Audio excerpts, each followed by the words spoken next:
Ir todėl atrodo, kad reklama neveikia, marketingistai lochai ir visi kiti kalti tik ne aš. Jeigu bandai pasiekti klientus per Facebook reklamą ir jie buvo nekokybiški, turiu tau vieną sprendimą. Matai, yra dviejų tipų klientai. Vieni yra rinkos turistai, kiti sprendimų ieškotojai.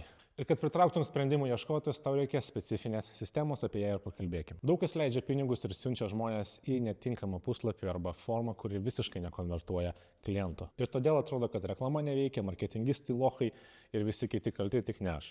Kas neveikia, tai tiesiog neveikia kelias iki pirkimo arba užklausos pateikimo. Ir visą tą chaosą padeda sutvarkyti Avokado sistema. Pažiūrėkim, kaip tai veikia. Tai iš principo reikalingi du kertiniai dalykai. Tai yra pardaviminis puslapis specifiškai sukurtas tavo tiksliniam klientui ir pardaviminis video, kuris taip pat filtruoja ir pateikia informaciją tavo tiksliniam klientui, ne kam kitam. Tuomet žmogus užsipildo formą į jūsų paslaugą, užsiregistruoja ir jūs jam skambinate. Ir skirtumas yra toks, kad Avokado sistema jums atneša daug pelningesnius, kokybiškesnius klientus. Ir čia ne teorija, tą pačią sistemą mes pritaikėm labai konkurencingoje finansų rinkoje ir klientui per 6 mėnesius padėjome pakilti nuo 5 000 eurų per mėnesį iki 130 000 eurų per mėnesį pajamų.